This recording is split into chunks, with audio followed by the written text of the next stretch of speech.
nagsabi, o hindi totoo yung sinasabi mo, na kaya kayo nag-file kasi nga inciting yung ginagawa niya. Tandaan nyo, yung inciting, yung sedition, ito inciting lamang paghihikayat na gawin ng sedition. Ano ba ang sedition? Publicly and tumultuously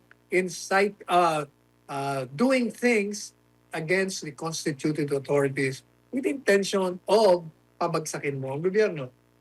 Ay hindi naman It was done publicly, yung sinasabi nila, pero hindi naman tumultuously. The following impeachment hearing day of July 8, 2026, the senator, judges, and defense team spent considerable time calling out the prosecution team, particularly the female prosecution counsel, and criticizing them for improper conduct. Unfortunately, the damage has been done. The complaint and the opposition came after the fact. The bigger blame, of course, should be placed on the presiding officer for his failure to halt the violation of the rules, which was only one of the many. So far, the prosecution has yet to prove its fourth article of impeachment of betrayal of public trust and high crimes. The basis for the aforesaid impeachable offense is the alleged commission of the crime of grave threats and inciting to the sedition. Their two witnesses, two NBI agents, miserably failed to prove that the vice president committed those crimes. They were useless witnesses for the prosecution. What the two witnesses proved was that the video containing the November 23, 2026 online press conference of Vice President Sara, where she uttered the subject utterances, is authentic, which authenticity is not, however, in dispute. It was therefore wrong and a waste of time for the prosecution to present witnesses to authenticate a video of the prosecution, to present witness or of the online conference when the defense never denied the occurrence of the event as well as the utterances made by VP Sara. They were not able to prove that the controversial remarks fall under the crimes of grave threats and inciting to sedition as defined by law. On the other hand, the NBI agents' testimonies were favorable to the respondent. Their testimonies established that their investigation surrounding circumstances that triggered what the NBI deemed to be threatening and sedition was sloppy and not thorough. They admitted that they were not able to establish that VP Sara contracted an assassin to kill the President, First Lady, and former Speaker of the House. Both witnesses also admitted that they did not investigate the threat against the life of VP Sara, which is relevant to the case. The second NBI agent also admitted, upon questioning by Senator Judge Robin Padilla, that no reported seditious acts were committed by any group of Filipinos from the time VP Sara uttered the alleged seditious remarks, which destroys the claim of the witness that the utterances of VP Sara had the tendency or the effect of inciting the people to sedition. The same witness also admitted that VP Sara was never seen nor participated in any protest rallies staged by various groups, negating the claim that she had incited the people to commit sedition against the government. The said NBI agent, when questioned as to the existing criminal charges of bribery, theft, robbery, arbitrary detention, and unlawful arrest against him in the office of the Ombudsman, evasively responded that NBI agents and other law enforcement agents commonly face criminal complaints, but he did not deny that he is currently charged with said crimes. That circumstance should somehow impair the integrity and credibility of the witness. One is tempted to ask, is that why he so vigorously testified against VP Sara? Ayan na pa. Gaya ko na sinabi natin, yung nangyari kung saan sa halip na magsalita ka lang at magbigay ka ng manifestasyon na nagmimibro ka na pinahaba mo ng 35 minutes. Yun ang nagsimula, o hindi lang nagsimula, yun ang nagdagdag pa ng pagpapatagal, ng paglilitis. Kasi the following day, ginugol nila ang maraming oras para punahin yun, magsalita ang bawat isa, ang depensa, ang mga judges, ang presiding officer.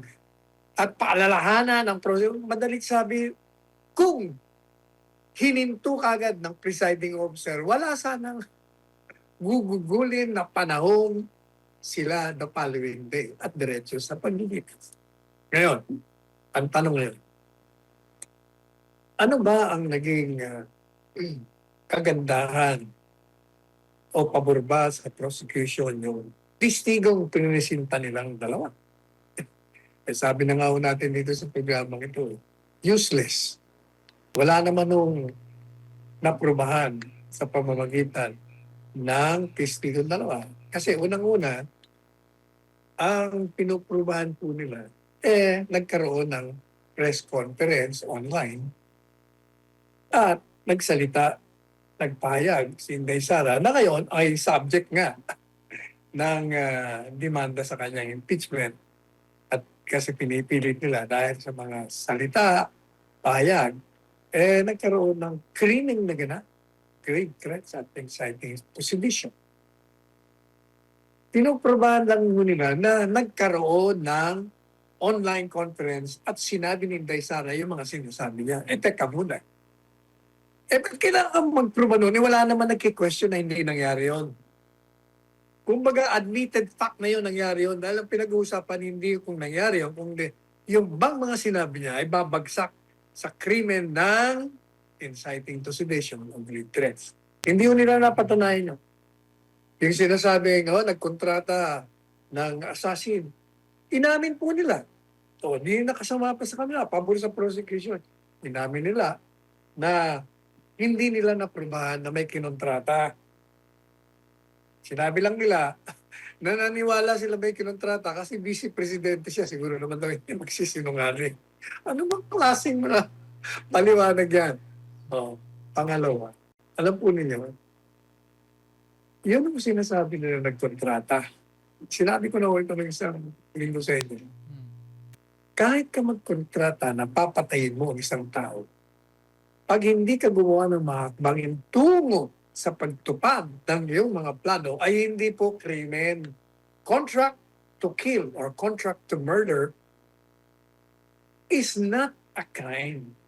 Ang crime mo, kasi sa ating saligang batas at sa ating revised penal, meron ng mga sabwatan o conspiracy yung tinatawag na pag ang gagawin mo ay conspiracy to commit rebellion. O, yun nung nagsasabwata kayo, nagplano-plano na kayo na papabagsakin yung gobyerno, mag-aalsa kayo. Sedition. Lahat po yan, basta tungkol sa pagbabagsak, pati kudita. Yun ang mga sabwatan, ang pagpaplano na krimen. Nagpaplano ka palang krimen na yun. Pero kung magpaplano ka, napapatayin mo ang isang tao, presidente yan, o vice president pa yan, o senador yan, hindi ho krimen yun. Plano pa lang plano. Kahit na isipin mo ang pinaka heinous crime. Hanggat hindi ka gumagawa ng overt act tungo sa realization ng krimen na yan, wala kayong krimen. Oh, tingnan nyo itong sinasabi pa nila, ano pang naprobahan nila? Ang naprobahan nila sa pamamagitan ng dalawang testigo, nag-imbestiga sila, pero yung investigasyon nila, hindi malalim. Hausyaw, madalit sabi. Hausyaw na hausyaw. Kasi kahit hindi nila inimbestigahan ng PSG, kung totoo ba na yung mga payag na yon ay nagkaroon ng panganib sa buhay ng tatlo. Kasi dapat yung PSG ang unang-una kasi siya security. Hindi rin nila inimbestigahan yung mga kalakalan na bumalot sa pagsasalita niya. Bakit ba nasabi niya yun? Ano ba nangyari? Wala rin Hindi niya, kasi yung mga kalakaran, the circumstances leading to the statements made by the Vice President, importante yun. Para makita mo kung under what context, anong konteksto. Kasi, kaya niya, gaya ng paliwanag ko, hindi ko siya nagbabanta. Parang yun ang depensa niya sa panganib na nakaamba sa kanya dahil ang kanyang paniniwala at sa kanya sigurong investigasyon, lumalabas na pinaplano siyang patayin ng tatlong tinukoy niya. Kaya inilabas niya yun kasi sinasagot niya lang naman yung tanong ng isang vlogger. Sabi niya, sabi ng vlogger, Vice President, nanganganib ang buhay niyo. Mukhang talagang lahat kayo uubusin. Anong gagawin niyo? Oh, kaya ang sagot niya, kamag-alala. Madalit sabi, ang sagot ni Inday Sara, nagsusumbong sa bayan na meron nung mga gustong pumatay sa kanya. At kung mamatay siya, humihingi siya ng tulong sa sambayanan na ipaghiganti niyo ko sapagat itong mga binanggit kong pangalan ang siyang papatay sa akin. Maliban pa doon sa humihingi siya ng saklolo, bilang depensa sa sarili niya, parang sinabi niya, pag pinatay niyo ako, patayin ko rin kayo. Umandali sabi, tinatakot niya rin na huwag niyong ituloy yan. Kasi, papapatay ko rin kayo. Hindi naman crime yun. So, madali sabi, wala silang naprubahan. Ang naprubahan nila, isang pausyaw na investigasyon, hindi nila naprubahan ng may kontrata, ano pa. At ito pong sinasabi nilang kaya daw nila dinimanda ng inciting to sedition sapagkat pag hindi nila dinimanda ito, delikado daw. Sapagkat ito daw mga pahayag ng Inday Sara ay nanghihikayat ng paghihimagsik, pagbagsak ng gobyerno. Kaya, si Robin Padilla, tanong niya maganda. Teka muna, anong mga kalakaran, like halimbawa ng hakbang na maaaring makonsider na seditious? Anong seditious acts ang nangyari sa parte ng taong bayan na nakikinig kay Inday Sara ng mga sinabi yan? Na nangyari? Meron ba? Meron bang mga pag-aalsa? Ang sagot po ng testigo, wala po kaming balitaan o na-report sa amin na meron. Madaling sabi, hindi totoo yung sinasabi mo na kaya kayo nag-file kasi nga inciting yung ginagawa niya. Tandaan nyo, yung inciting, yung sedition, ito inciting lamang panghihikayat na gawin ng sedition. Ano ba ang sedition? Publicly and tumultuously incite, doing things against the constituted authorities with intention of pabagsakin mo ang gobyerno. Hindi naman It was done publicly, yung sinasabi nila, pero hindi naman tumultuously. Pangalawa, hindi nga totoo na na-incite kasi kahit na unang tinanong ni Robin Padilla, nakita mo ba si Inday Sara doon sa mga rallying ginawa, protesta laban sa gobyerno? Nandun ba si Inday Sara? Wala daw. Madalit sabi, sira lahat yung claim nyo na yun ang layunin niya na manghikayat na pabagsakin ng gobyerno.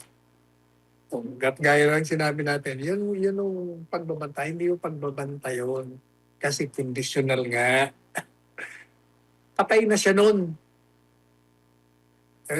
Masabi ni Inday Sara, ano yan? Grave threats from the dead. Yan ang ating pinupunto ron. Kaya sabi natin, ang isa pa pala pinakamalaga na mukhang hindi masyadong nakuha ng media ito. Kahit sa social media, hindi ko masyado napansin na tinalakay nila. Mahalaga yung sinasabi ni Senator Robin Padilla, may hawak siya mga dokumento galing sa ombudsman na binaliwala ng testigo kasi tinatanong siya ng diretso kasi napaka-evasive nito Iwas puso ito. Wala pa itong sinagot na diretsong yes or no. Halimbawa, tanong sa kanya, meron ka bang mga kaso laban sa'yo? Ang sagot lang mo doon, meron o wala. Alam niyo ang sagot niya, ordinary po yan sa aming mga law enforcement, sabi ng FBI. Hindi niya masagot na meron. Yung pala, ang dami. Ang dami yung, o biro niyo, meron siyang perjury. Ano ba perjury? Pagsisinungaling. Testigo siya. Perjury Ano pa? Pagnanakaw, theft. Ano pa? Robbery. Pagnanakaw sa pamamagitan ng paggamit ng dahas. Ano pa? Arbitrary detention. Yung pag-detain mo ng isang tao labas doon sa prescribed period na pwede mo siyang i-detain. Ano pa? Unlawful arrest. Diyos ko naman. Grabe pala mga kaso nito. Tapos sasabi niya pa, hindi niya raw alam kung ano pa raw yung mga kaso niya. Pero inamin niya na nakatanggap siya ng mga papel. Kaya lang daw, yun daw kasing isa, fake naman daw ang notaryo. Wala naman nung kahit pa fake ang notaryo, ang notaryo, ang kahalaga lang ng notaryo, sinasabi lang na sa harap niya, sinumpaan niya yun na totoo. Wala akong kinalaman yun sa demanda sa'yo. Sapagkat yung demanda sa'yo, unlawful arrest, arbitrary detention, perjury, theft, robbery, matindi ho yun. Kaya sabi ko, somehow, maaring the presumption of innocence applicable sa'yo. Pero, yun ang mga judge senator kung napukpok ng gusto yun. Kasi kung ako ang senador, ang sasabihin ko isa-isa, sabihin mo nga sa amin, anong kalakaran, bakit ka demanda ng unlawful arrest? Sabihin mo sa amin dito, kwento mo, bakit ka dinidemanda ng arbitrary detention? Kwento mo sa amin dito kung bakit ka dinidemanda ng perjury, anong mga kasinungalingan ang ikinalat mo na dinidemanda ka? Anong kalakaran, bakit ka nagnakaw sang-ayon sa nag-aakusa sa iyo? At yung robbery, alam po niyo kung yun ay nailabas, palagay ko, talagang pagdududahan mo ito.